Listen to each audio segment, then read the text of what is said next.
Welcome back to another episode of Spiritual Teachers. With me today is one of my dear friends and sisters. Her name is Venus. Venus is a divine feminine embodiment coach, a Reiki master specializing in womb Reiki, and a spirit shaman. It's such an honor to have you on today. Welcome, Venus. Thank you so much. I'm so happy that we made it. Yeah, we've I'm so tried. happy that we're here. We've tried to record this. This is our third go. Uh, There you go. there was all kinds of internet issues and all kinds of things that didn't upload Yeah. on time. So here we are with the final version for this one, and I'm sure there'll be Yes. more. But yeah, I mean, today we're gonna try. Let's see where spirit takes us. But we're gonna start by sharing about Venus's awakening journey. We'll talk about light language. We'll talk about channeling. We'll talk about potentially all these things are potential, right? We're gonna try to get to them, but we'll see where Gonna spirit stay guides on us. course. Right, right. And we'll talk about negative energy removal and attachments and extraterrestrials, of course. So, Venus, I would love to hear about your awakening journey. Well, thank you. Thank you so much. And I just want to say thank you to all my ancestors and Mother, Father, God, and all the angels and spirit guides that have gotten me here today for this amazing experience and to share wisdom. So thank you, thank you, thank you, thank you to you, Peter. I feel really honored to be here and just your friendship. So thank you for just being your amazing, authentic self and always creating such a safe space. So thank you. Thank you. Thank you for saying all those things, and it's Yeah, mirrored right back at you. And thank you. it's I'm really excited to dive into this because the last couple have been really awesome, but this is gonna be the juiciest parts of those conversations. Yeah, the Yeah, one that takes off, you right. know.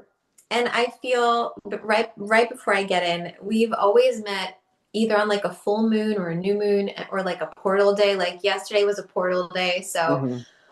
we're still like in that really expansive energy. So Hmm. for me, my journey um, with becoming awakened in this world, I really have to go back to my childhood. And when my brother wasn't even born yet. So I was little, like 5, 6, that I remember. And I dreaded going to sleep.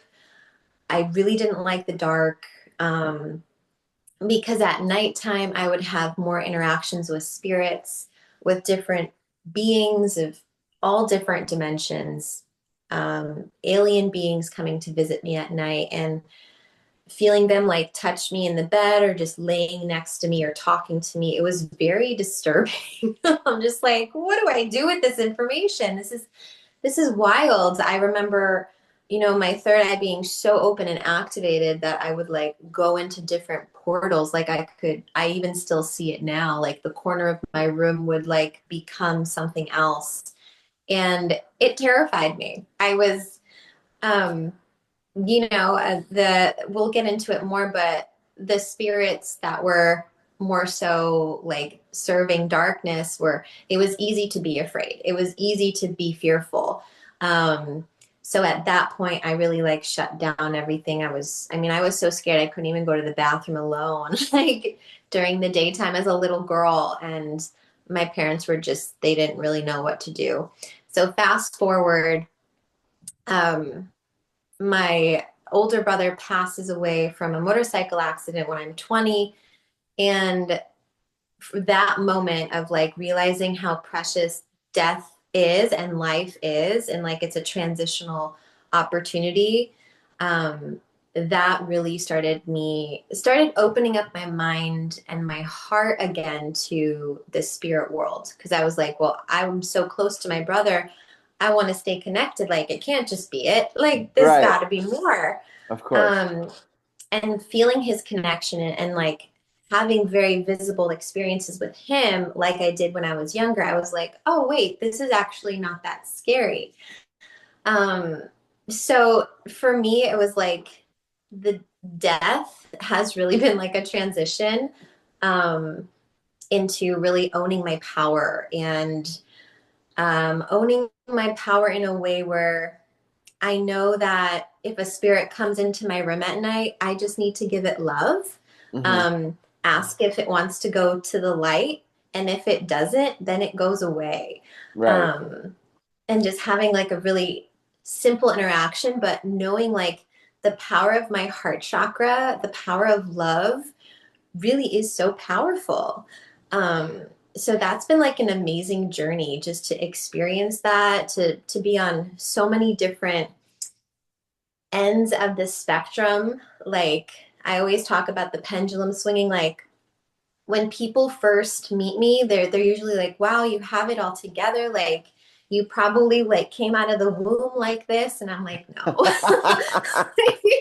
definitely didn't." Like I had a rebellious streak, like I had so many different things. Like I was talking to a friend on the phone last night. Like I also, did drugs and alcohol because I thought that's like what you do. I thought that's like how you connect deeper to someone in a relationship. And I Right. had to go through these like off track experiences so I could become a master of the lessons that I've learned and become a better teacher, Right. you know? Hmm. Um, and I'm grateful for like all of the, I guess, misalignments, if people want to call it that. But it's like that's how I'm so wise and how I've mastered certain elements within myself and discernment, intention, integrity, honor, like these qualities within our beings that nowadays a society is like wanting to steer us away from because it's so like instant gratification.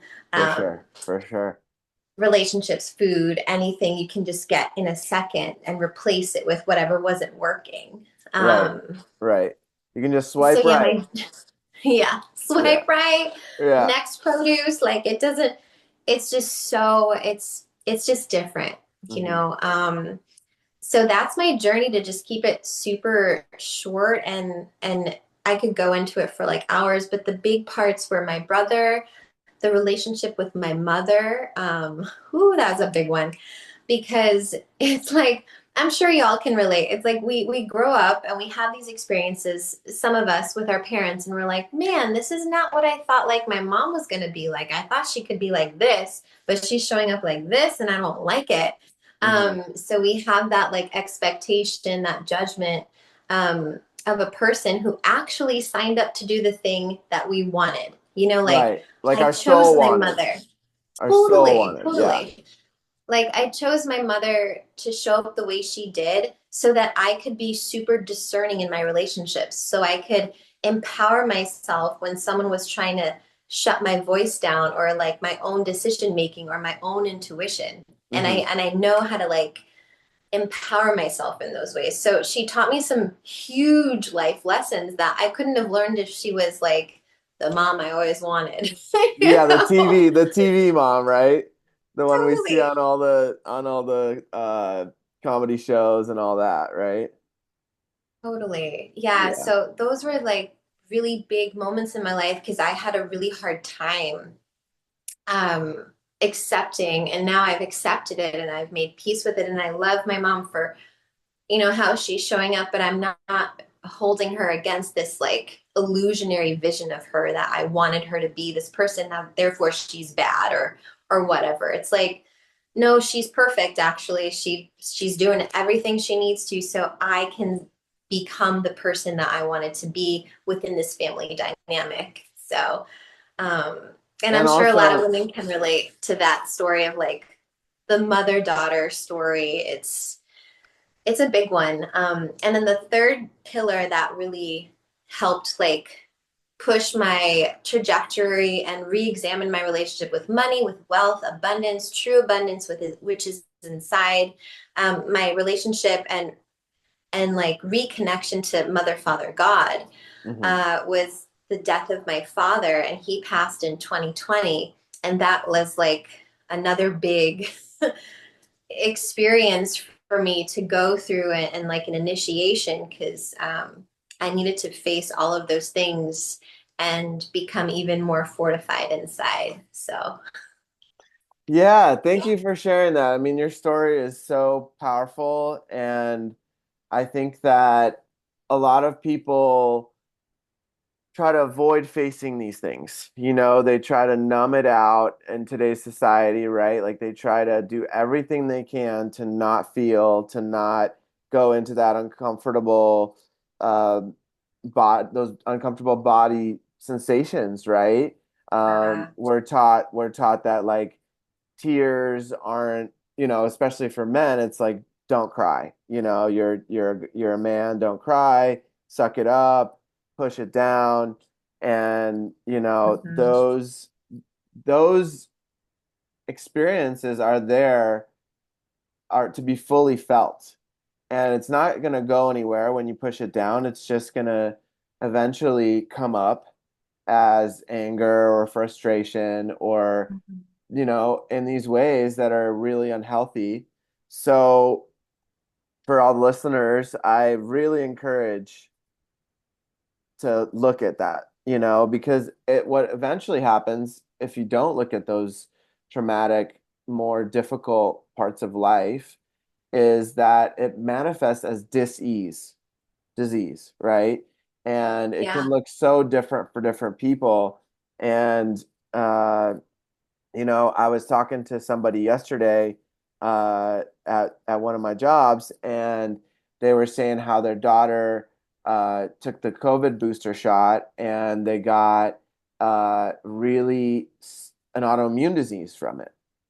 And Mm, now they've tried all these holistic herbs, and they're doing all these things, and I was like, okay, how is she like with her emotions? Like, does she communicate them? And they're like, no, she just pushes it all down. She doesn't want to talk about anything. And I was like, okay, so that is a big part of this, It's yeah.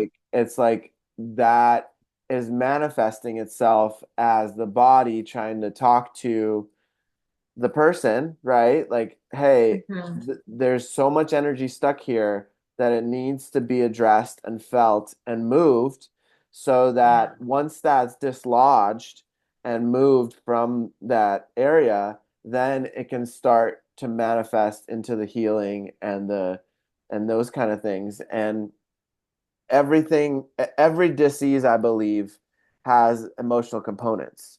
Like any cancer, any of these things, the body is always trying to tell us what's going on. And sometimes it'll be a little whisper, like a little ache or a pain, right? And then it'll get Yeah. louder and louder until, it has to be faced and looked at. So the more we feel, the more we connect and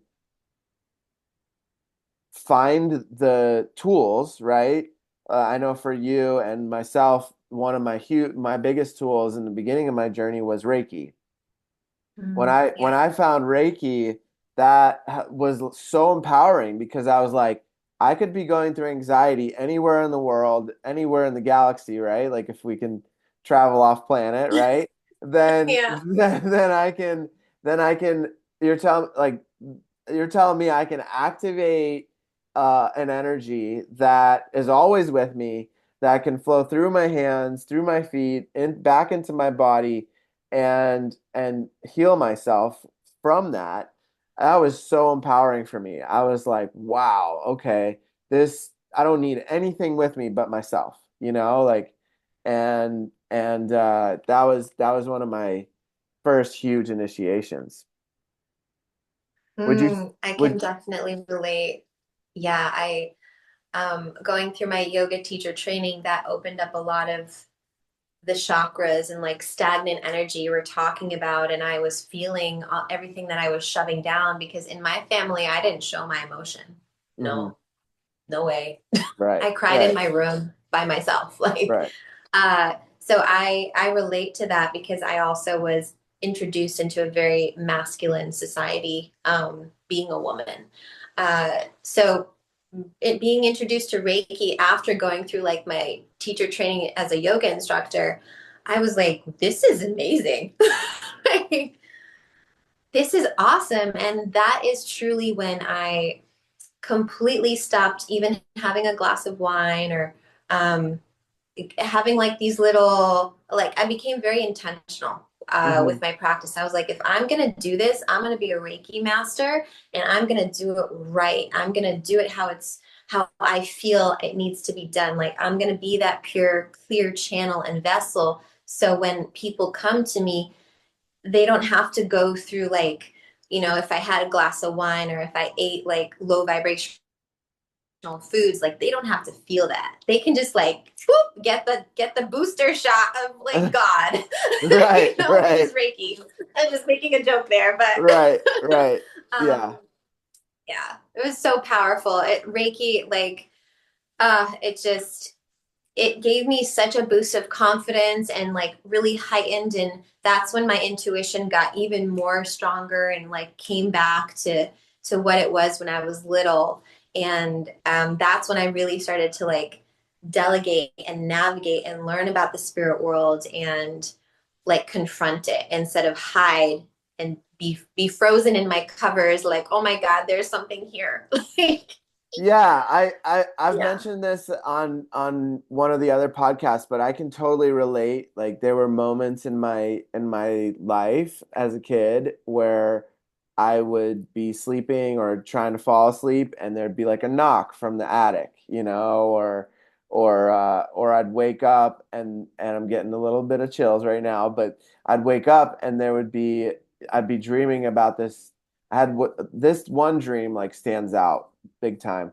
I was dreaming I in my house in Michigan when I where I was growing up, and I had a room on the second floor, and I was in my parents' bedroom downstairs, right below my bedroom upstairs.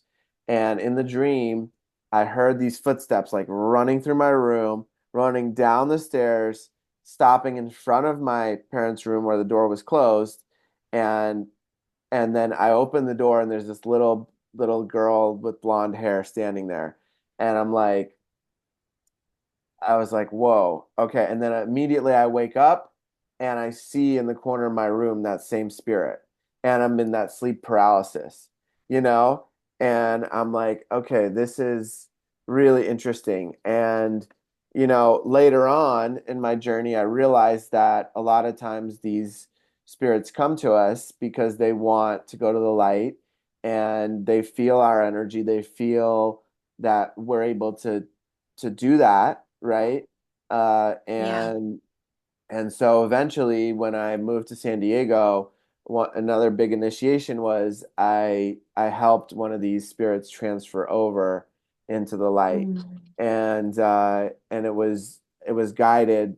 I was on the phone with my dad's Reiki master, and she was a medium, and she guided me on what to do, and basically I opened up a portal for this spirit to leave, and then that was what was happening there was it was uh the knocking on the inside of my closet again, but this time it was Hmm. always at like 3 a.m. and uh it was kind of freaky, but I was like, okay, I'm gonna this time I'm gonna figure it out. And so I helped transfer.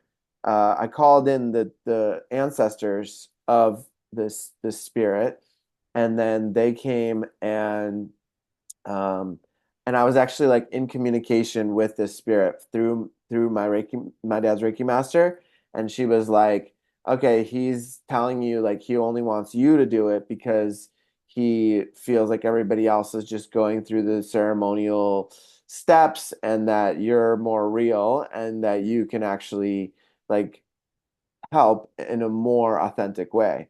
And I was like, okay. And so I called in, she told me to call in his uh basically his ancestors, his mom and his sister who had already passed over.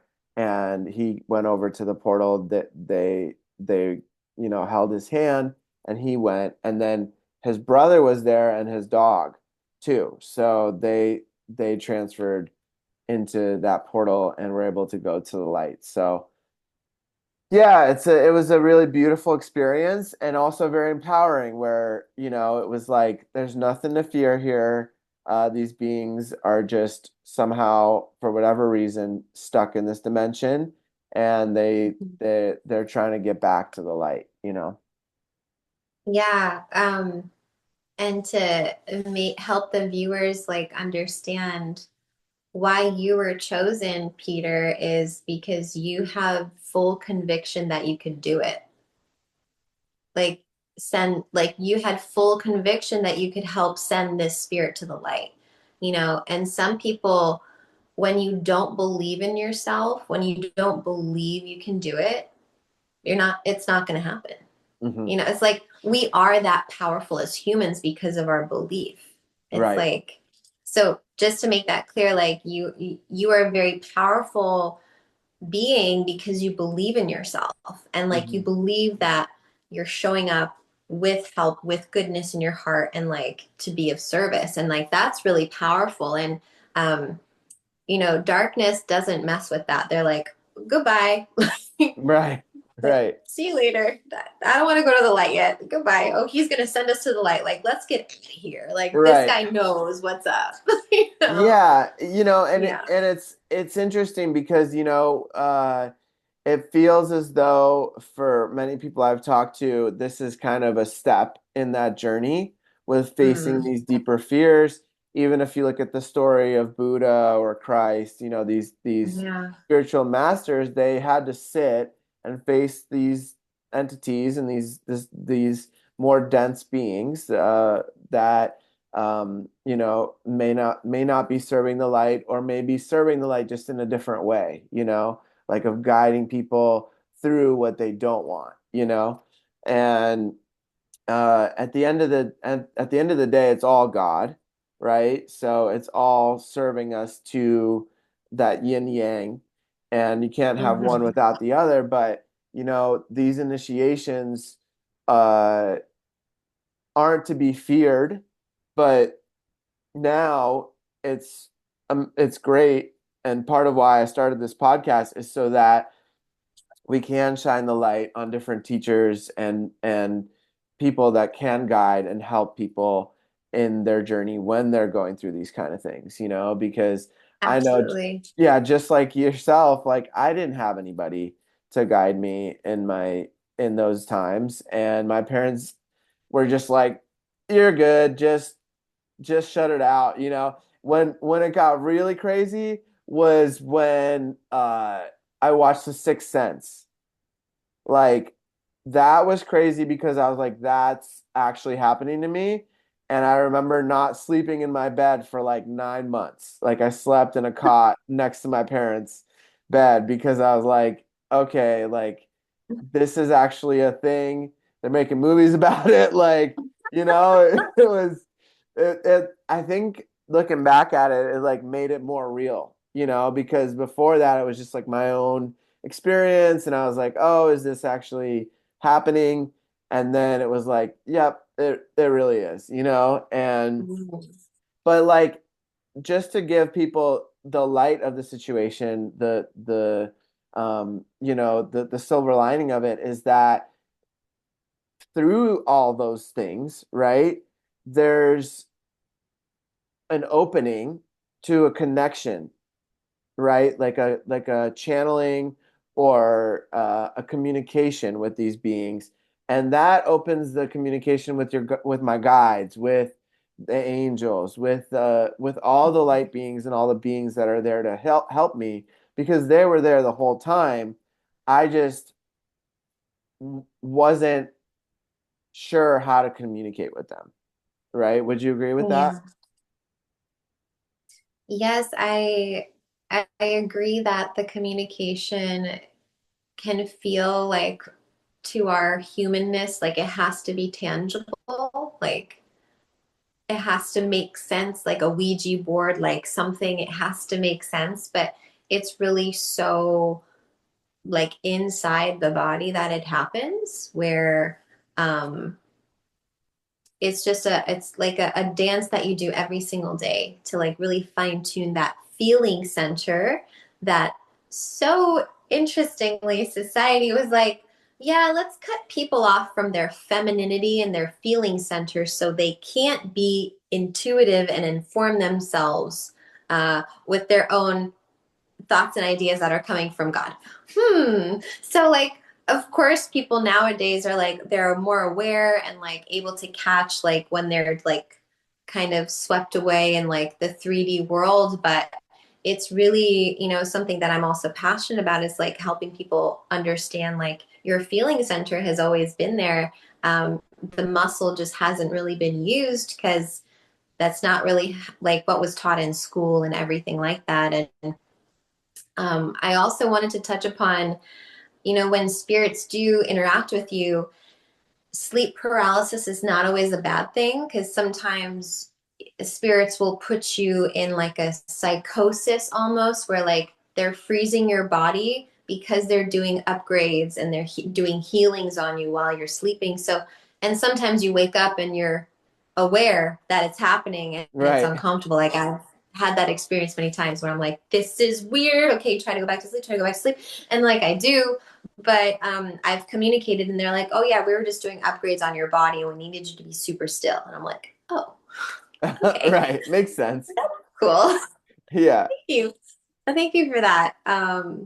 But yeah, like communicating with spirits, it's always having that heart centered, like you're in your heart, you're choosing love, you're choosing the light, you're choosing to be of service, and also helping ascension, which is helping spirits that are trapped and have chosen the darkness to go to the light. Like that's literally ascension, Right. that's how, if everyone on the planet was doing that, like that would be so amazing. You know how many hmm souls like people would be helping? hmm um I think that'd be amazing. So, yes, to answer your question, yes.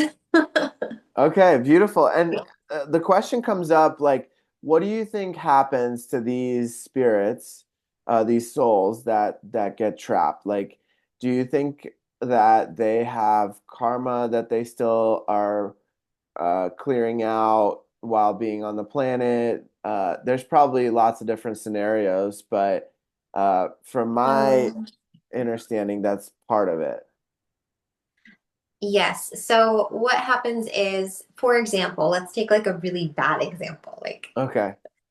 someone decides to kill someone, thinking like, I'm gonna like get rid of this person. Like, I will get rid of this person.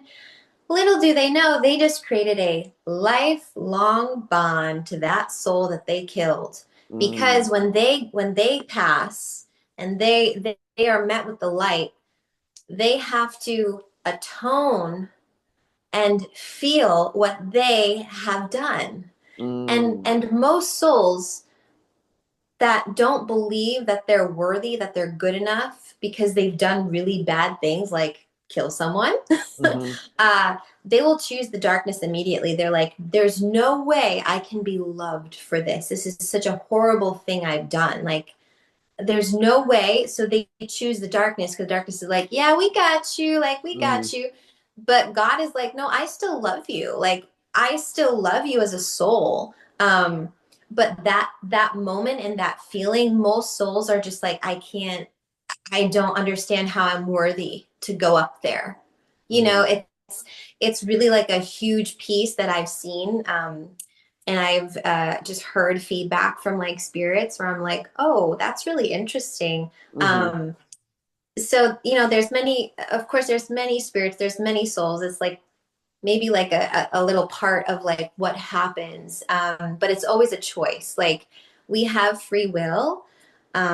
And so we get to choose. And God is like, you can choose whatever you want, and also we create what heaven or something else looks like. Like hmm we create that in our mind. So if we're like, oh my God, heaven is amazing. Like I get to play with my friends. I get to go to the beach. It's like so fun up there. Mm-hmm. yeah, it's gonna be so fun. But if you're like, oh, it's a really serious place and like we're like this all the time or whatever, it's Mm-hmm. probably gonna be like that. It's like, Mm-hmm. again, we have such power in our free will and our beliefs in like what we're desiring, because God is like, you can have whatever you want. Mm-hmm. Like, Mm-hmm. have whatever you want. You choose that, okay, I still love you, you Mm-hmm. know? Mm-hmm. So to answer your question, yes, it's karma. That karma is really interesting because when a person chooses to reincarnate and come back as a human to Mm-hmm. Earth, because you can go to different places, and they're like, oh, I want to go back to Earth, God. Like, I want to experience being a really wealthy person. So Mm-hmm. God is like, okay, I'm going to put you in scenarios where you're going to question your self-worth, Mm-hmm. and you are going to have to go through all the karma that you left behind in your other lifetime. Right. And good luck. And you're like, cool, let's do it. Yeah. Yeah. So that's kind of how it works. And then like we come back and we're like, oh my God, like why? And some of us get caught up in like victim mentality and victimhood, and we're like, why me? But most of us break free, and then we're like, oh shit, like this is like all my stuff. Like I'm responsible for all of these interactions and experiences. So yeah. Yeah, that's beautifully said. That's really beautifully said. I really like that. And I think there's a book that came to mind that I read that I think a lot of listeners would really resonate with if they're trying to learn about what happens after we die. It's called Journey of Souls. And basically this, Mm. have you read it? No, I've heard of it though. Oh man, it's so good. So this I think this man, don't quote me, but I think he's a hypnotist and he takes 40 different cases of near-death experiences. So people that actually died, were clinically dead, Hmm. and then came back into their body and he takes them into hypnosis and they speak about what happened when they died, right? And it's so interesting because there is like the same very similar scenario for pretty much every one of them where they go and they leave their body, their soul leaves the body, and then they get to meet with their guides, and their guides go over their lifetime. They're like, okay, you wanted to do this, you wanted to do that. Like here, you didn't really do that. Here, you did.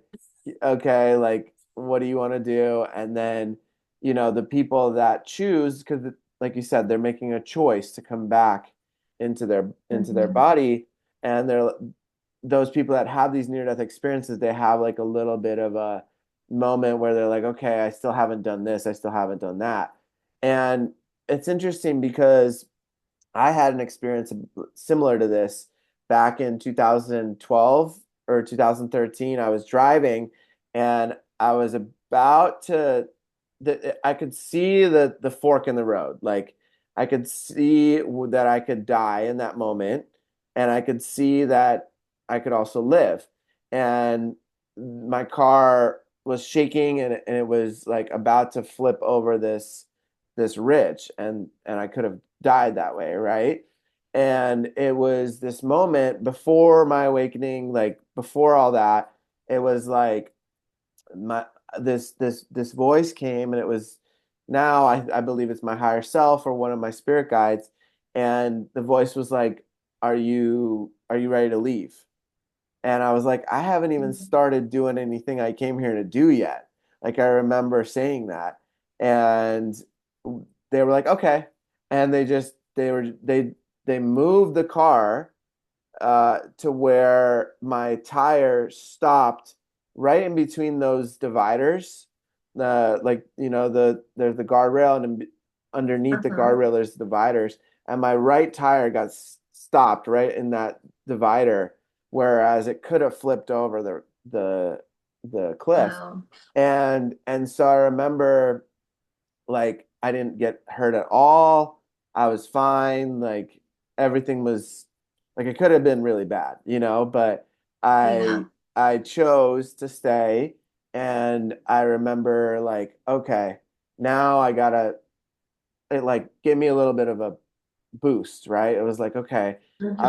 I want to start really doing the things I came here to do, whatever that was, you know? And this was, you know, 12, 13 years ago. So, did you ever have any experiences like that?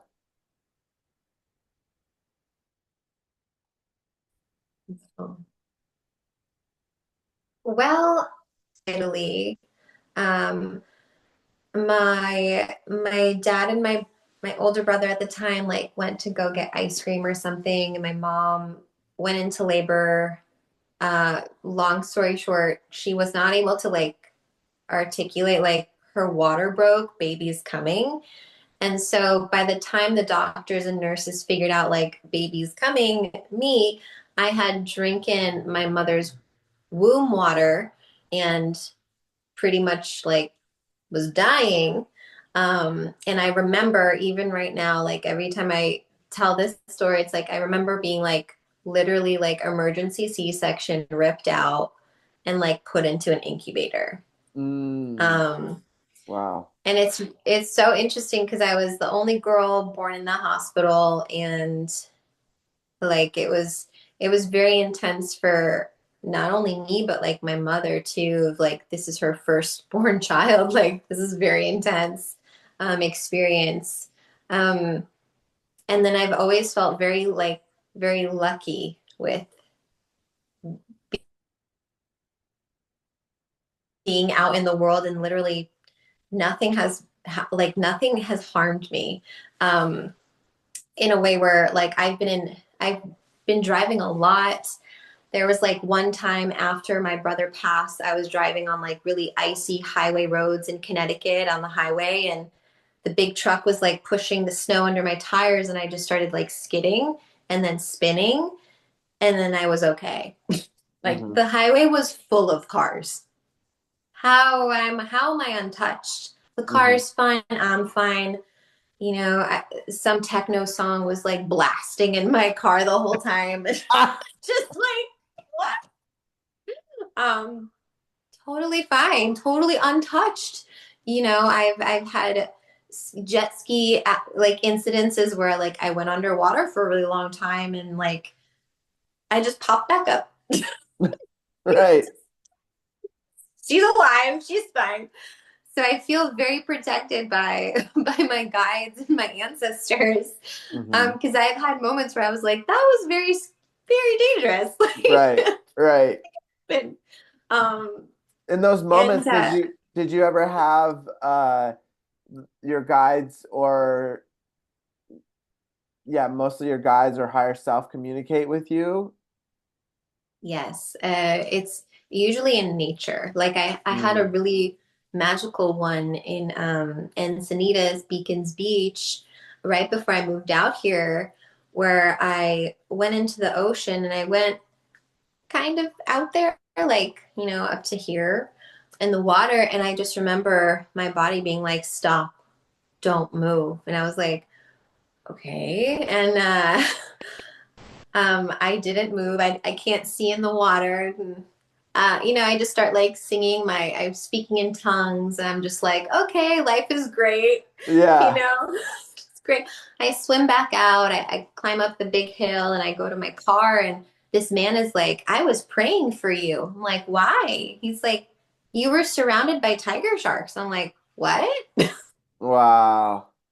They were circling you. I was like, that makes sense. Yeah, because like I heard like myself just be like, stop, like don't move, you know, Wow. gentle motions, start going back. I'm like, okay. So like I've had moments like that, you know, in the water on a mountain, hiking next to a waterfall in Yosemite, like kind of sketchy, dangerous moments in nature. But I've also had them with people too, where it's just like I'm literally moved out of this person's way, or they don't see me like in a room or something. Hmm. Hmm.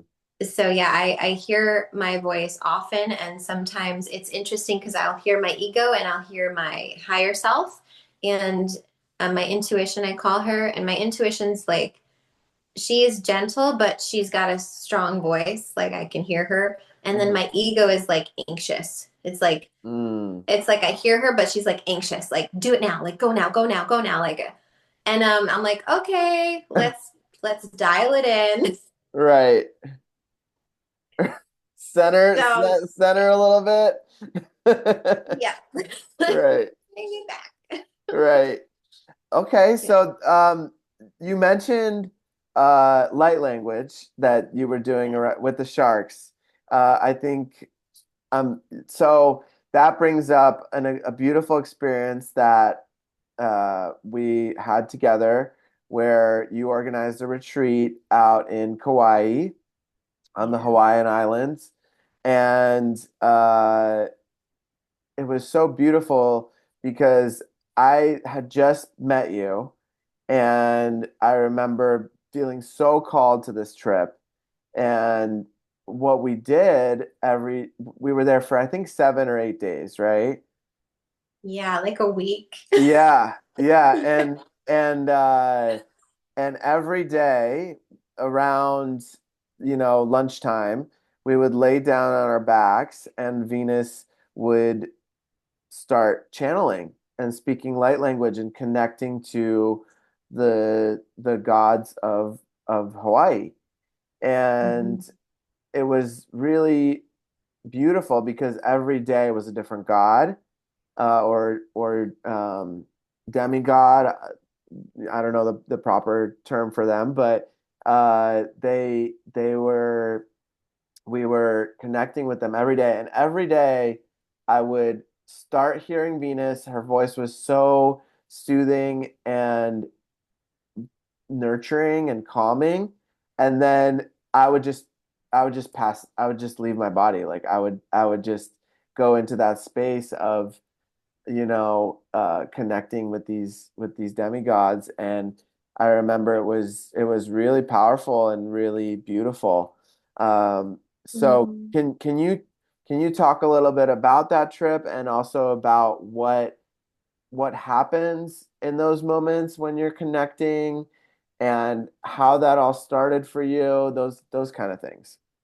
Yes, thank you. That trip was so beautiful, and I laugh at myself because I had so much resistance around making it a retreat where people would come physically. I was like, no, I'll record this and then people can like look at it, Hmm. like just look Right. at it.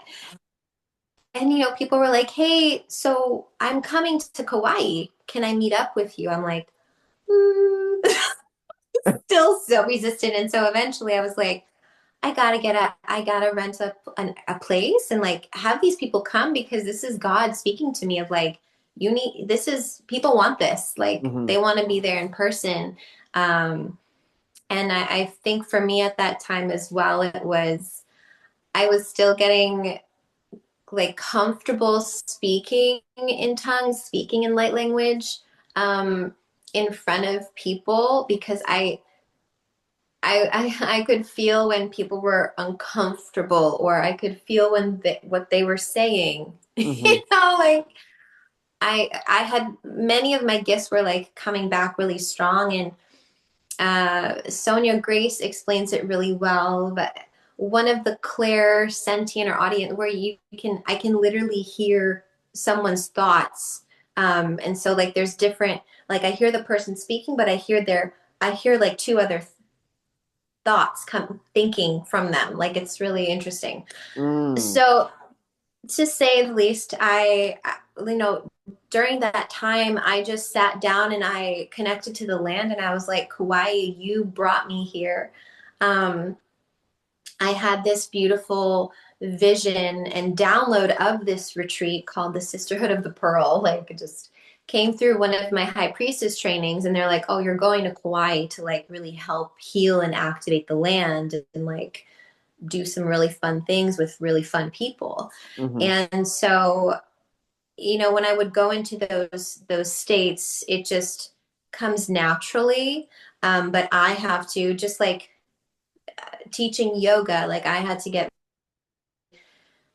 still and calm and centered in my body and like make sure that I was in deep love and in deep joy to bring through these transmissions. Hmm. Um, because that's where you get the highest quality of a transmission, like of a channeling. It's like when you're just like, I am so happy right now to like bring this through, like, yes. And people will feel just like that elevation of that energy. And also it clears the space. Like only high vibrational beings can, come through and express their healing, their message, for everyone specifically that said yes. So this gift started when I was really little, during my hide under the covers from beings nights.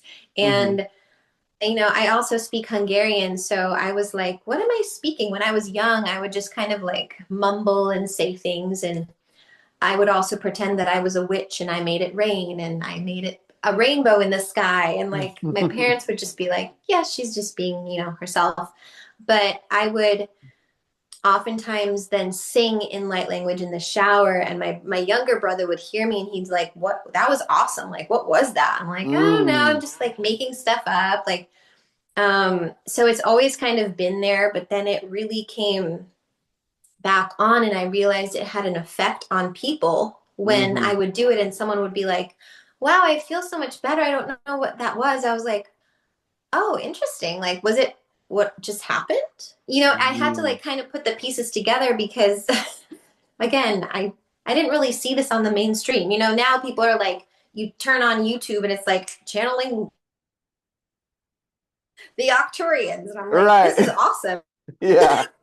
Was not available when I was younger. Right. So I also, yeah, I was just like, this is so cool. So like we're kind of from that generation where we really paved the way, and sometimes you're like, I'm just going with this. I'm sure you have many experiences where you're paving the way forward. I mean, I know you're a Sagittarius. You do stuff so much better than other people. Like that's just kind of how I view Sagittarius. You just like you do it so well. um, so I'm and it's just like an amazing journey to have that with your own self, and now I use it on my cats, to clear space. It just kind of like naturally comes through and I feel more comfortable. And this is definitely like a witch wound.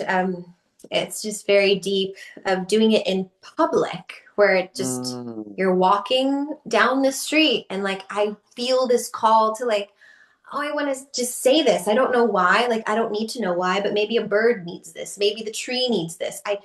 It needs to come through, but there's still, even today, I'm like, I don't know, like there's a person coming, they might think X, Y, and Z, Hmm. like, Hmm. so I still today kind of have that reservation where I'm like, I don't know if I want to do it here, but every day, like more and more, I'm like, no, just do what's uncomfortable. Like you're safe. No one's going to kill you. Like Right. you are Right. so safe. No one's going to burn you. Right. Right. So yeah, that's kind of, my experience and my vision with that retreat.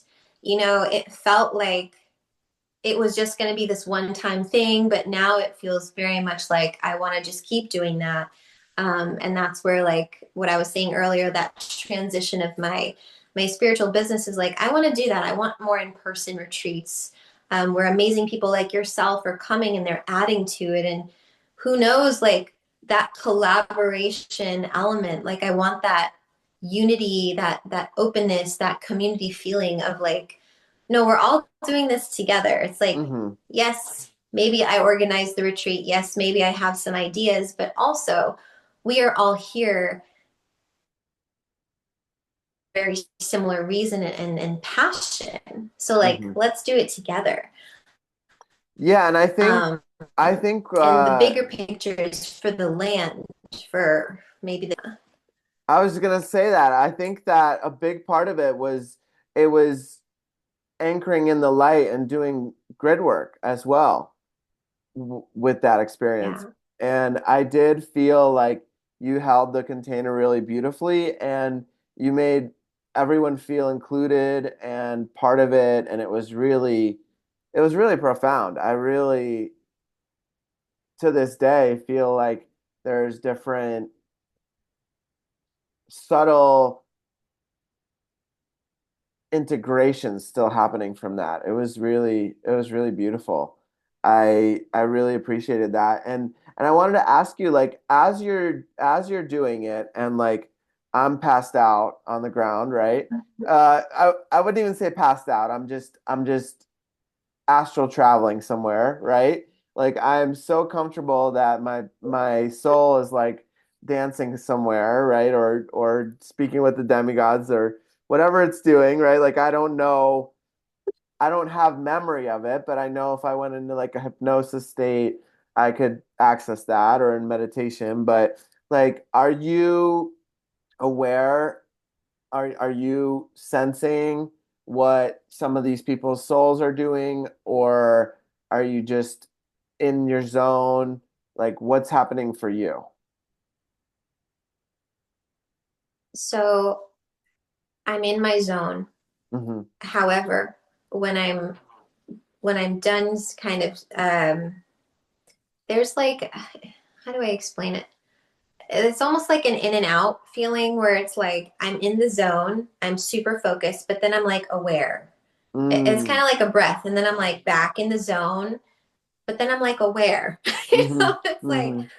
and so when I sit down at the end and I like ground and just like look at everyone, um, I'm usually getting like a conversation from the other beings, like God, just being like, okay, this is what's happening. This is like, this is what you can say. Like, this is the message. Like, thank you, thank you. There's a lot of thank yous going on. But I'm also observing people. And when I look at them after, I can just immediately tell like what was happening. Like, Mm, body language, their eye contact with me, no eye contact with me. They want to share, they don't want to share. It's like all these different cues. I'm like, okay, and it's all great. Like there's no need to force someone into doing something that they're not ready for. hmm. But it's interesting because very much after I'm in the zone, and it's kind of over and people are integrating, once that integration starts to happen, then I can see more, Hmm. 'cause it's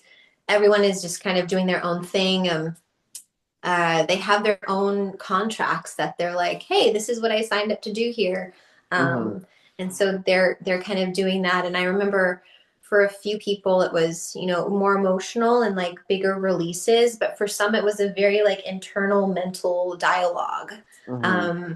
of just like noticing where they're really resistant or what's the word, stubborn. Hmm. Hmm. We can relate to that. And just noticing like maybe the questions of what they came with, of like maybe noticing the answers, and sometimes it's kind of intense to receive those messages because it's all on you. Hmm. It's like Hmm. it's about you. And yeah, I think that answers it all. But there's it just comes kind of, it's different, as well, like depending on how many people, the size of the group. Hmm. um yeah, so there's a little variance, but most of the time there's a breath of an in and out awareness. Yeah, and looking back at it, I do remember uh certain experiences I had, but it's been several years now. So there was I remember, I would be like traveling through the clouds, and then there would be these different experiences and conversations with beings I was having. And yeah, it's a vague remembrance, but I remember it was very impactful for me in the moment, in the experience. So yeah, Wow. that was really beautiful. And then Mhm. I mean, obviously, just being on the land and going to different, sacred waters and to different sacred beaches and things like that. That was all really, really profound. I mean, Kauai is such a it's such a sacred space. I'm really curious, like if you went to some of the chakras of the planet, like Mount Shasta and Lake Titicaca, and these kind of places, like what what would come through, because it seems as though part of my mission is to visit those seven chakras on the planet, and then Mm. there's six gates that are meant to be activated and brought in the light to channel to really anchor in the light on the planet. And Hmm. when the 12 gates, which seven of those gates are the chakras, when 12 of those gates are opened, the 13th gate is actually in the city where I was born, in Moscow, Russia. So Whoa. yeah, that is really interesting. Yeah. Have you gone back to visit? Yeah, the I would go back in the summers to stay with my grandparents when I was younger, but the last time I was there was 2011. Yeah, yeah. It's So super I'm cool. not sure where in the city or what, or even if meant to be part of that mission, but I know that it it seems very uh, synchronous that I was born in that 13th gate, you know? Yeah, that's really special. Yeah, I mean, it kind of blew my mind when I first heard about it, you know? It was like, wow, what what a coincidence, quote unquote, you know?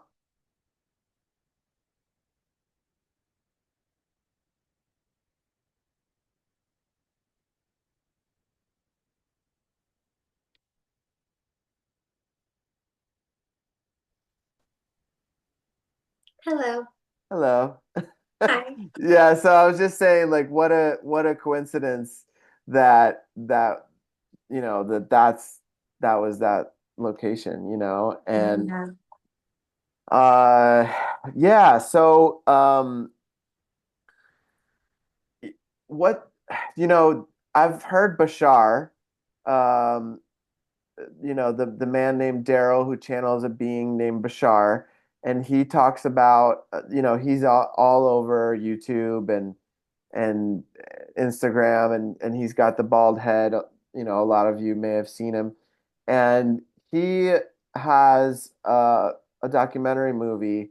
I forgot the name right now, but he talks about his experience of channeling when he first started, and how it would be like this rush of energy and this discomfort in his body until he like explained it as like fitting like a huge like river into like a tiny little like faucet, and what he meant by that was like the frequency of these beings that are in these higher dimensions that he's channeling, kind of Mm. coming into this human body, and it like filters down into this very condensed frequency for them because they're at such a high frequency. And so have you ever experienced anything like that? Like what is your experience with bodily experiences and sensations when you first started, or as it's been evolving? So what just kind of always happens is my body will do like a motion, like either a rocking forwards, backwards, or side to side, just indication that my frequency is rising. We're going higher. I always feel it within my heart. There's like this quickening of energy where I feel like I did like a shot of nicotine or something. It's just like whoop. Uh-huh. Um, I get very warm. For me, it's a warm sensation. Like I get very, very hot. Um, and I know that how I like to connect is like not, I have autonomy over my body. So it's like my body is my body. But I can connect to you outside of my physical body and receive information. So that's just something that I've made as like a pact, I think maybe from experiences in other lifetimes where it maybe didn't go as I wanted. So like this is very much like a sacred place where nothing else can come in and like fully swap out Mm. me. You know, Mm-hmm. it's like I am the one who gets to filter the message to really connect in and be like, is this coming from the highest truth of love before I like bring it through? Mm-hmm. Uh, so that's just been my journey, and also like navigating. Um, it's really interesting because for me, my experience was very much like a mental thing where it's like I'm listening to other spirits maybe from darkness, and I'm like, and they're telling me things that I want to hear. And then I'm Mm-hmm. like, wait a minute.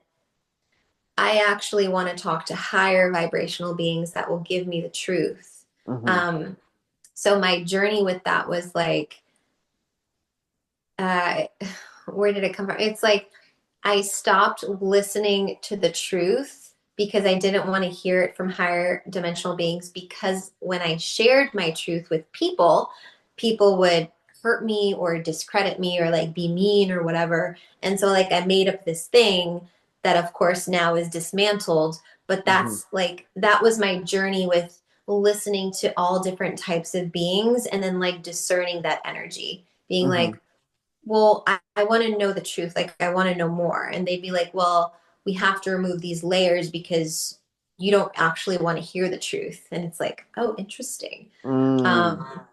So it was very healing for me as well. And learning my, you know, my, I guess like shortcomings is the word, but that's not really the vibe. Just like, just learning more about myself and like my journey with that, and like really instilling that discernment and integrity when I do channel and connect in with the spirit world. It's like I'm only wanting to channel from the highest truth of love, like Absolutely. higher dimensional beings. Like that's it, you know.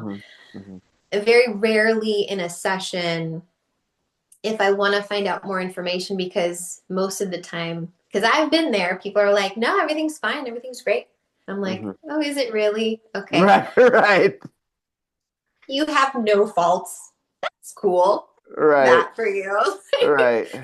So I will ask the spirits that they're actually talking to, the darkness. I will ask them. I'm like, so why is she choosing to listen to you? And they'd be like, oh yeah, she's got this going on with her mom, this going on, this. She doesn't want to face this. So we're just feeding her more of this. And I'm like, oh, Mm-hmm. cool. Playing into her illusion.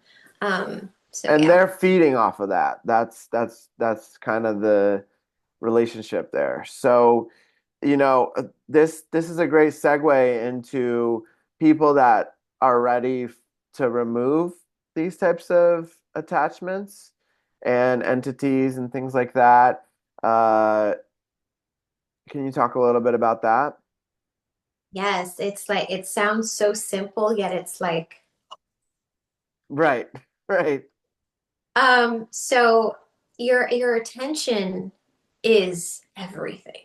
Okay. Where your attention is, where your focus, what you're listening to. Um, the spirits are trying to get your attention all the time. Mm-hmm. All the time. So where you're choosing to focus your attention is what you're going to be receiving more of. For example, you know, if you hear, it's so clear, like go out into the world and just talk to people, you will be mirrored what is going on with you.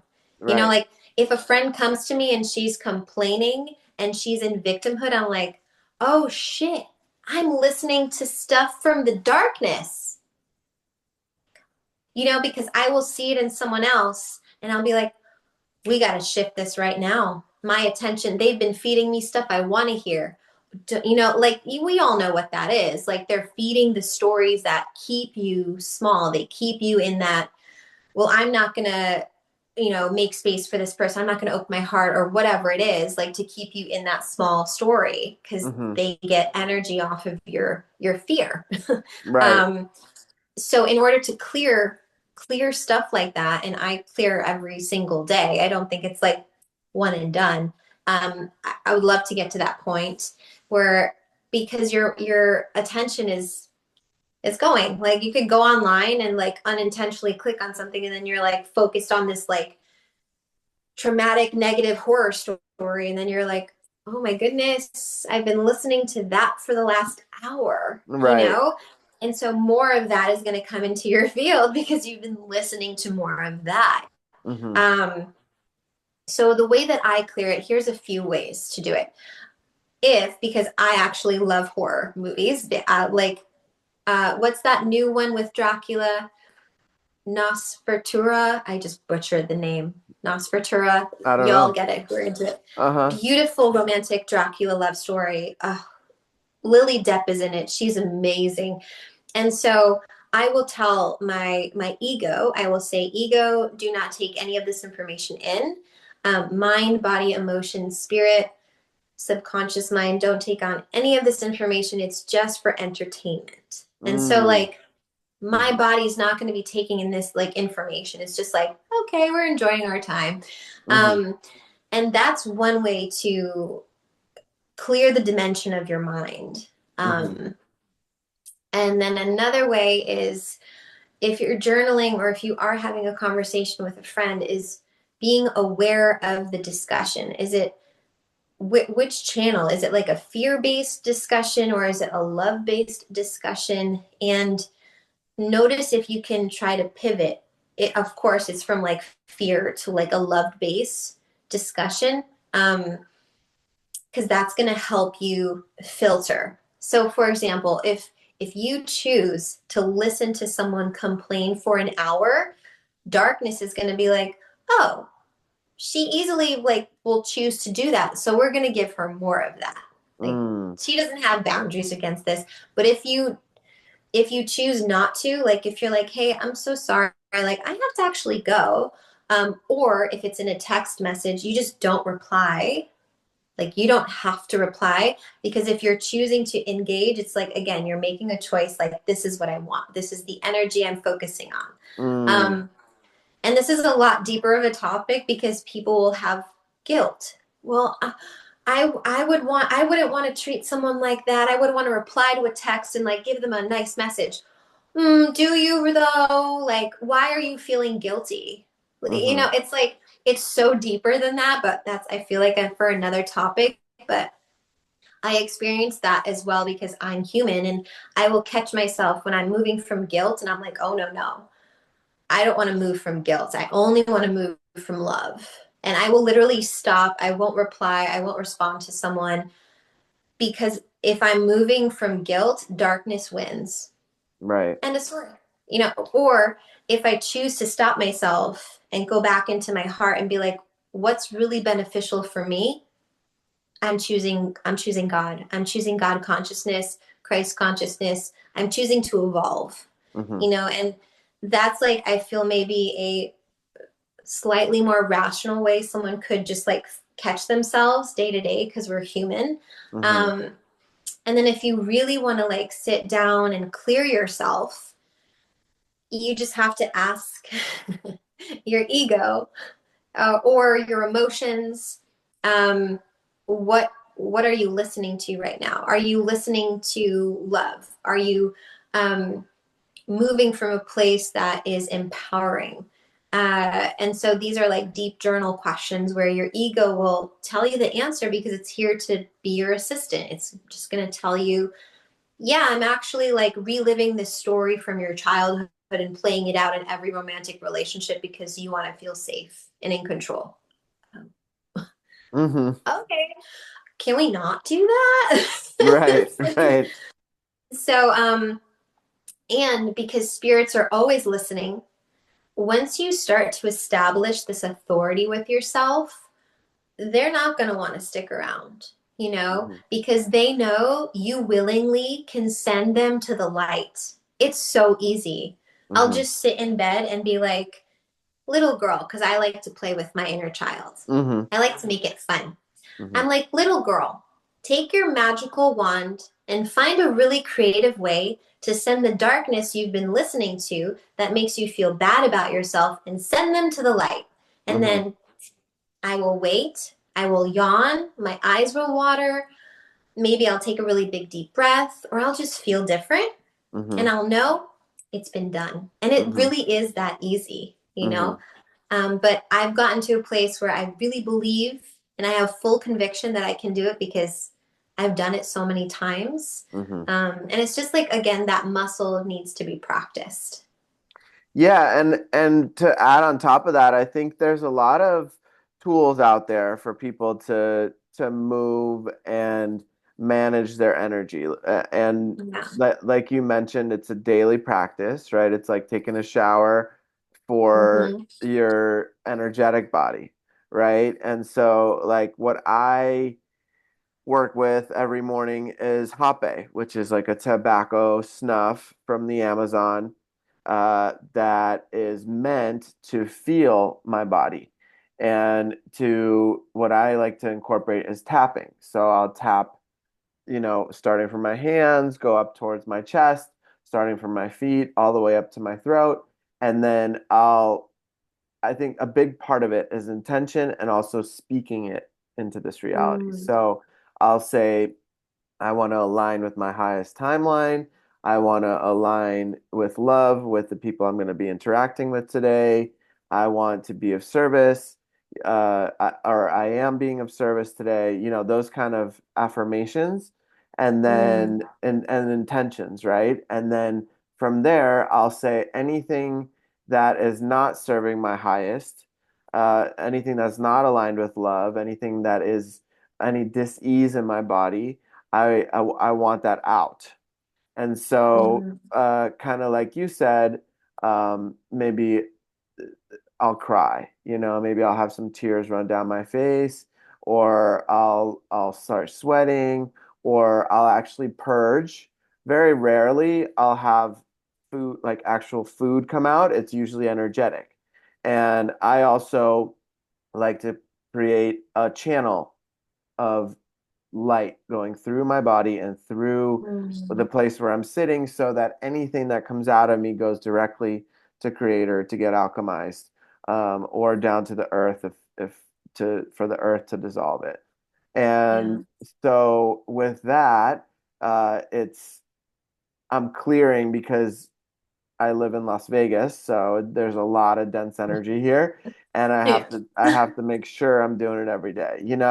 If you don't have access to that type of medicine, Kundalini yoga has been a profound teacher for me with this kind of thing.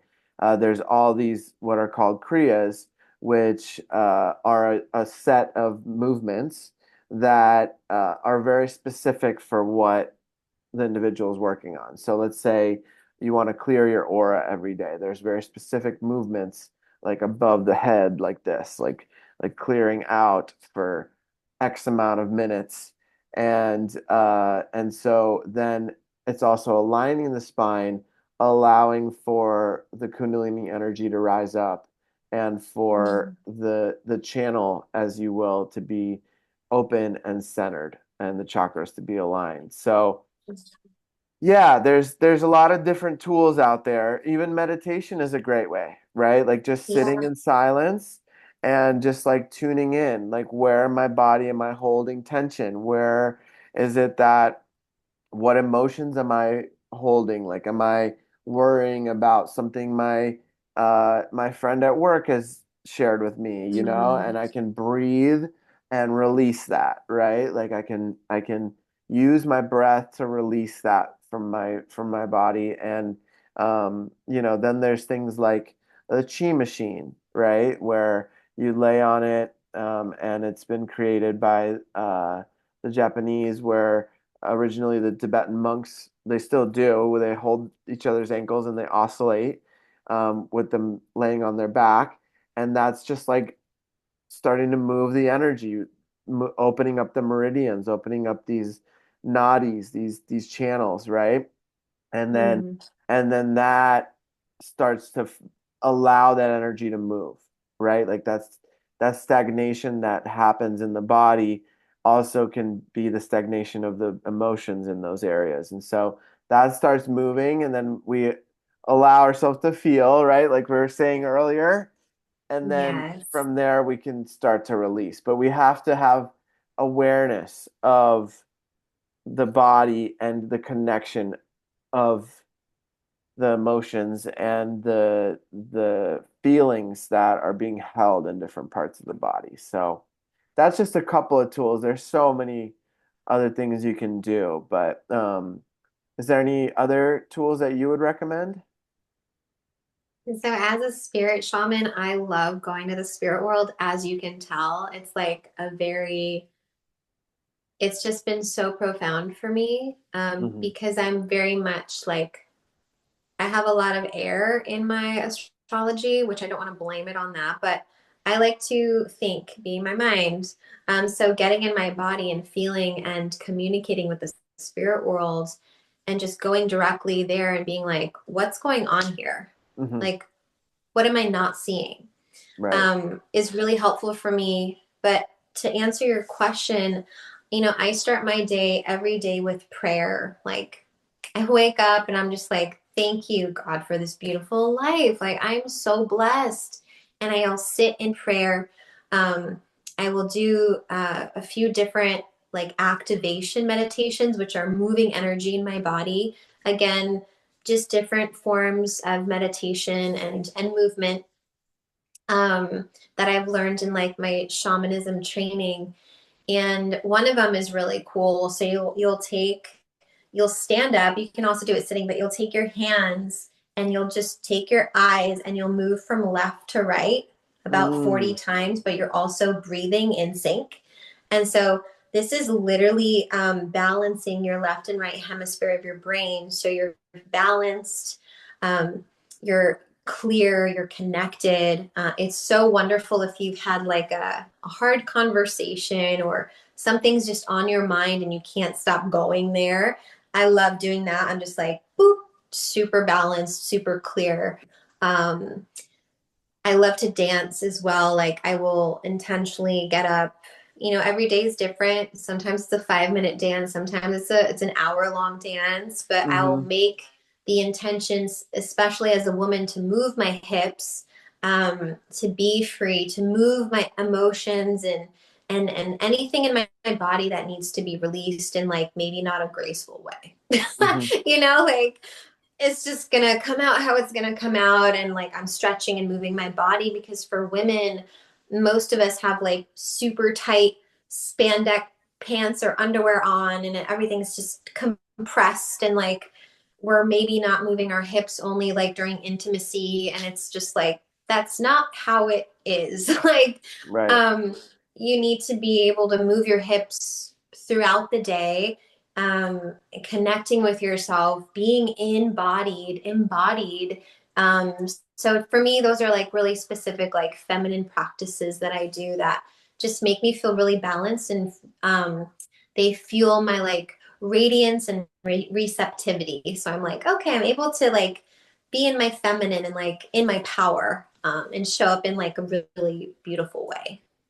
I love that. I love that. And Yeah. I think for any women listening, those are some really beautiful tools.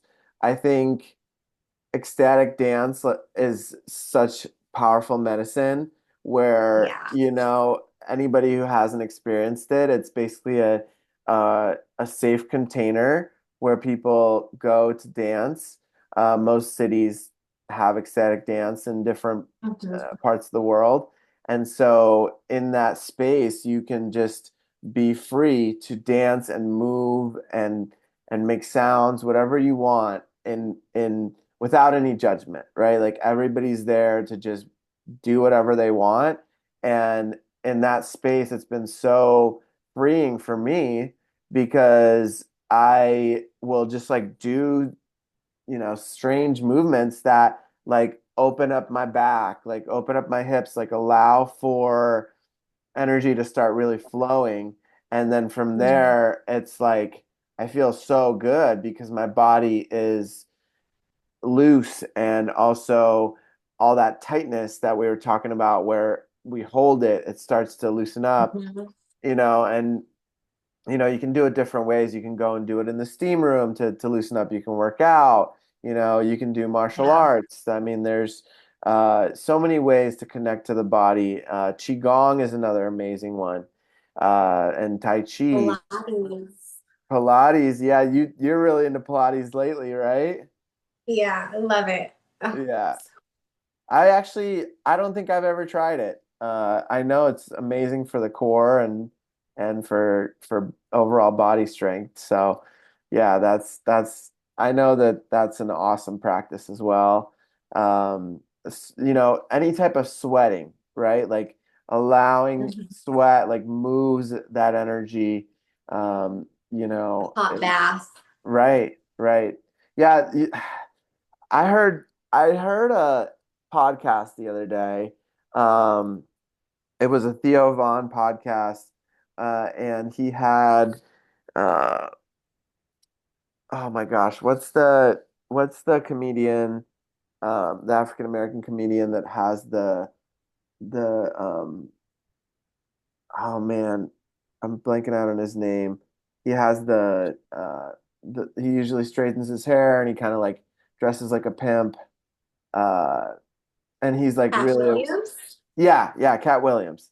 Yeah, you knew it. I knew you'd get it. So I don't know why I was blanking out on Cat Williams for a second, but basically he talked about how when you're in water, he says he does a lot of baths and things like that, and when you're in water, the denser energies can't touch you. And I thought that was really interesting because I've never thought about it like that. But, I would go in the ocean when I lived in San Diego daily, and I would feel Yeah. so cleansed by the water, you Hmm. know? And I always feel so good going into a body of water. And it makes so much sense that um, especially if you add Epsom salts to the bath and essential oils and things like that, it really starts to cleanse the body. In different cultures, like in Mexico, they have baños where they use different herbs to help to cleanse the body for X amount of days. So many Mm. cultures around the world do that, and just using the frequency of these herbs to elevate and cleanse the body when it may be, feeling a little bit down or the frequency may, be a little bit lower for whatever reason. Maybe it's, Yeah, you know, I so, love baths. And I love that you can program water as well. Like you can, I like mm, to sit in a bath and I'll listen or I'll watch something that's like what I want to be in the energy of, like love or excitement or like peace. Like I'll have that on because I'm tuning the water with my emotion. hmm Um, Very powerful. I love bath time. yeah, it's awesome. It's another great way to clear and cleanse. Yeah. So I think to wrap things up, it would be really awesome to hear one or two like really far out like extraterrestrial experiences. Oh my gosh. Okay. Okay. Done. Easy. Okay. I'm ready. So, okay. So in 2021, I'm I'm going to Egypt, so it's kind of a big thing. I'm going to Egypt. I felt the call. The money came in like I'm like, "Oh, I'm like destined to go to Egypt on this like sacred pilgrimage with 22 women." It was like so amazing, Wow. life-changing. And before I'm like going, I'm having more and more visitations. Now, I'm at this time living in Vista in the middle of nowhere in California, just like out there, hmm nothing around. And let me tell you, I have one cat at the time, Shiva.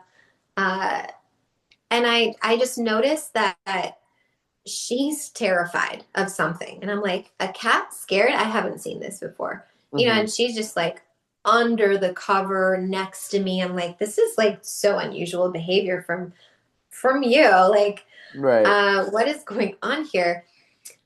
So I wake up and I'm there was like multiple things happening at the same time. I hear my ancestors cheering. I'm like, I'm waking up to like clapping, whistling, like I'm just like, what is going on? Like, there's no one around. Like, I don't have neighbors. Like, this is so interesting. And then I'm also hearing the landing of a spaceship on my on the sea on the roof. Oh, wow. Like like like when you hear a plane, like it's zzz, like everything, like it's full on happening, and I'm like, what is going on? It's Wow. like 3 o'clock in the morning, of course. And then it gets better. I hear all of these little grays running around my like one bedroom, like out there, and they're just like running around outside, and I'm like, okay, I'm getting a little uncomfortable, and I'm also like annoyed because I'm awake. Like, Right, right. this is super not fun. And so then they start coming in my door, and now there's a few like there's like a perimeter around me, like you can't come to a certain point, but like I can still see you. Um, so like there's like this 8 foot diameter around me is like untouchable. And so like a few come in and they're just standing like right by my bed, and I'm like, this is unacceptable. Get out. And Hmm. so I call in my ancestors who were cheering, not surprised, and I just like fully clear, and they leave. This took like an hour and a half. But they leave, but they were coming, and I got like the part 2 download in Egypt. They were coming. This is just, I haven't really talked about this a lot, but they were coming because there are certain codes within my DNA and structure that I hold uh, that have been passed down in my ancestry to be kept safe. Hmm. Um, like these divine union codes. And Hmm. so when I went to Egypt, I then understood why I was like having all of these visitations. Like that was one experience that was pretty like this is wild. I Right. had several like other ones that weren't as disruptive, but when I was in Egypt, I I led this really very emotional like a ceremony with all of these beautiful women, um, where I literally gave like my menstrual blood to the earth. I happened to be menstruating at a very powerful time. I'm giving it to the earth, and then I'm receiving these divine union codes. Mm. It was a very emotional experience. And then I understood why I was hunted and killed in many other lifetimes, from Hmm. not just humans, but just from other beings. Because they're like, yo, I want to get this code. I could make so many superhuman or so many super alien beings. Hmm. And it could be really fun. Uh, like they've just been passed down. And it's really interesting because on the pilgrimage in the circle that I'm holding, there is my high priestess in all lifetimes. She was there, happened to be there on this journey. I didn't Hmm. even know she was going to be there. And we Wow. didn't know that that was a thing, but she was so protective of me the whole journey, where she literally was just there. And so um, that was a really powerful moment, because then I started to really acknowledge, wow, I'm a priestess. Like, this is not just a thing I thought was cool or Right. whatever. Like, no, like this has been in my ancestry. Like, I'm a priestess. Like, I've been with Isis. Like, there's just so many beautiful things like we all have as women, like have had many similar experiences. And it was just that was one of the many beautiful big awakenings that happened in Egypt. And so yeah, that was a big one. Wow. Because I didn't realize that when I was younger, I was also being hunted. Like the fear that I was feeling, it was from these like I would have many visitations, but I was scared because I really thought they were going to take me. Like Hmm. the fear I had was abduction. Like I thought I Mhm. was gonna be abducted. Like, Mhm. and so when I was younger, and then I had that same like epiphany when I was in Vista, I'm like, oh my gosh, like I feel like I'm gonna be abducted. This is Mhm. wild. Mhm. And of course it didn't happen because I really stood my ground and I was like, I'm not going to give into fear. You don't have the autonomy to take me. Like this is my body and I get to choose this. Because they wanted to stop me from getting the codes in Egypt. So Mhm. interesting. Mhm. So Wow. wild. Yeah, that's super wild. Yeah, So, is it okay if I ask a couple of questions about that experience? of So, course. so they come into your house, right? Are they are they saying anything out loud? Are they making any sounds? They are. Okay. And are you telepathically communicating or hearing anything they're saying? I am, and I'm just with this particular type of alien. Um, they're not. They're very almost like robotic, like they don't have emotion, they don't understand. They just have a they're here for a mission, they want to complete it, and that's it. Like whatever it takes kind of energy. So with them it's just I just strictly have to keep a boundary and I keep it until they leave. And it's almost like you have to look them in the eye, in the face, and face them, and then they'll leave because they're like, oh, okay, like we can't, she's not scared, this is weird. Mm-hmm.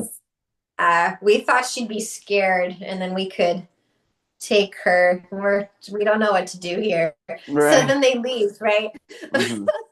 Yeah, So I'm I've heard that communicating. the Yeah. Greys are they're more like kind of like droids.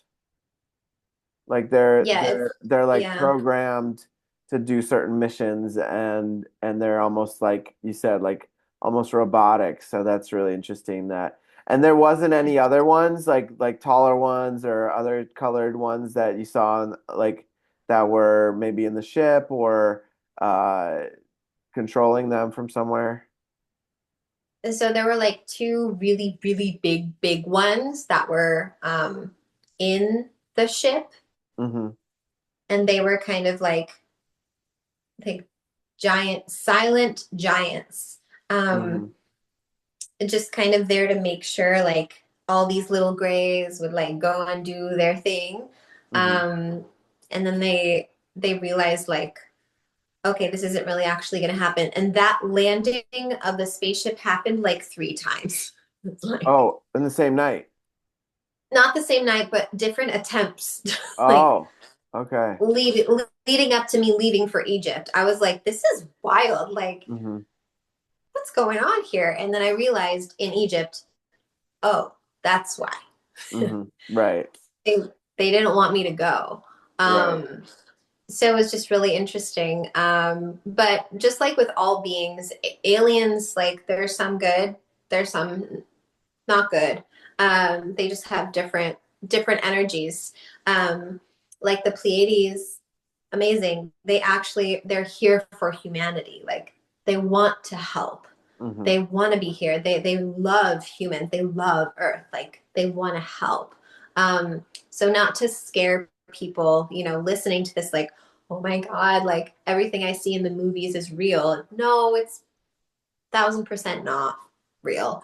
Hmm. Um, but like the fear element, like it again, going back to like spirit shamanism, staying in your heart, not giving into that fear Hmm. is how you get to clear, is how you get to communicate.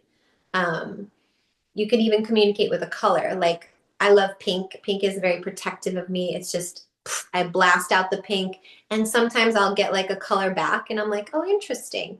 Um, but not all the time. So that's again something to develop with your intuition of like channeling. Hmm. Um, and that's pretty cool. You could practice with your guides or your angels with that.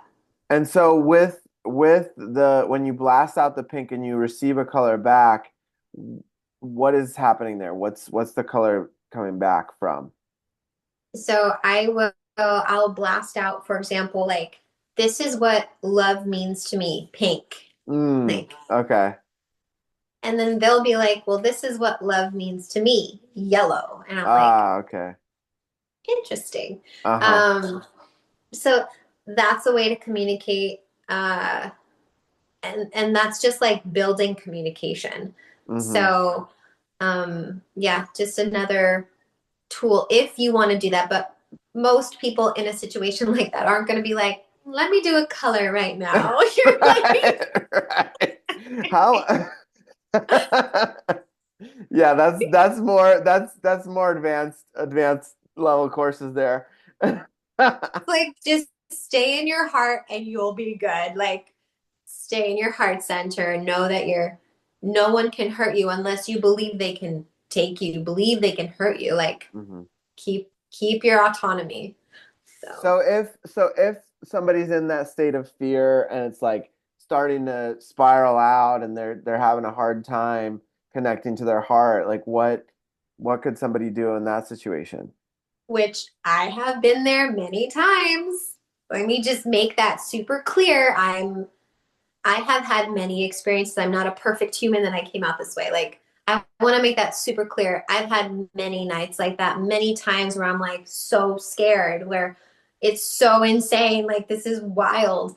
So Hmm. what I do in those moments, and what I started to do when that happened, is Archangel Angel Michael, however you want to call him. That's my guy.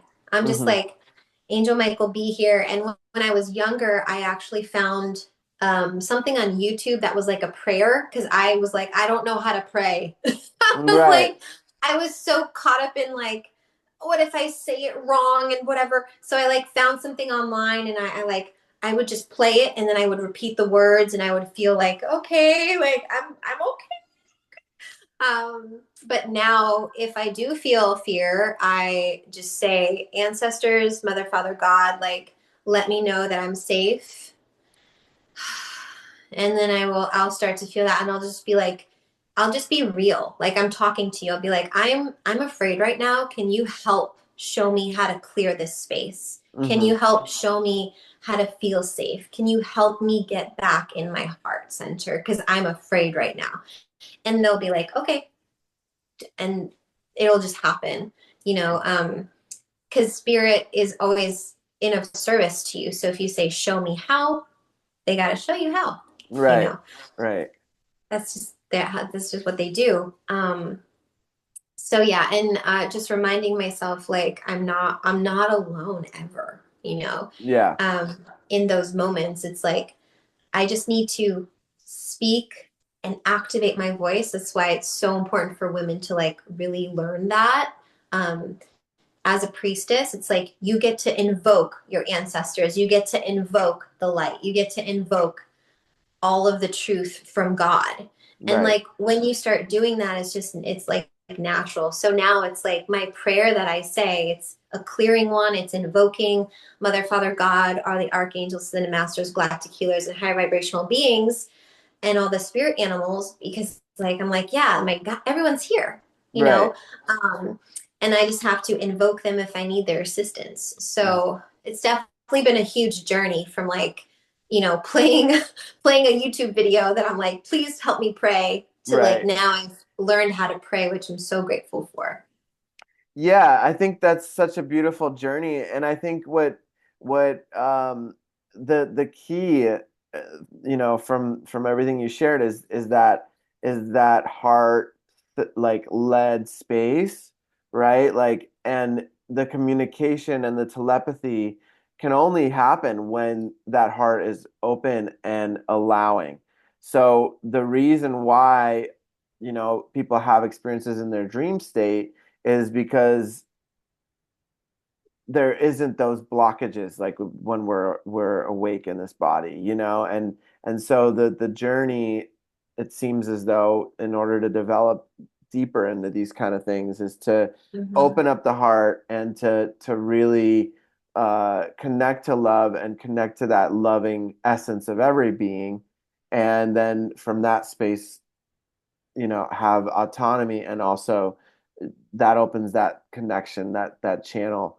And There's different, like for me, I found integrated energy therapy. So with that, I was taught how to connect with my angelic guides.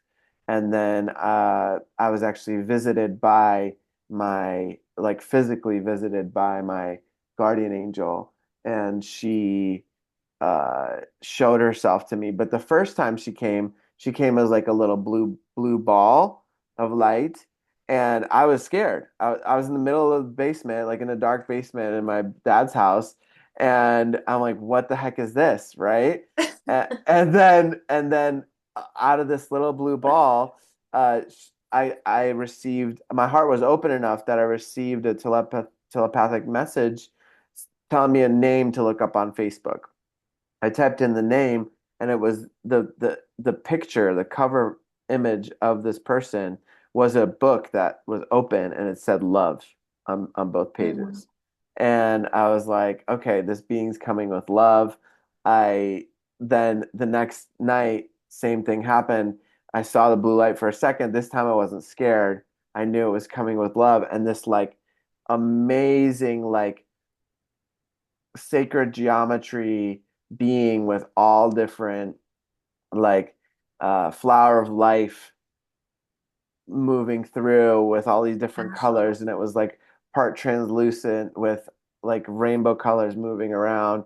And she told me her name telepathically, and it turned out, I looked up, as a human she was in charge of the twin flames, and she would like guide that divine union. And it was really interesting because I Oh, was in this whole journey with that at the time, and it was really reassuring that I could always connect with her, and she was my main guardian angel. So it was really, really wow. powerful. So yeah, thank you for sharing your stories and being so open, and for sharing your light with the world.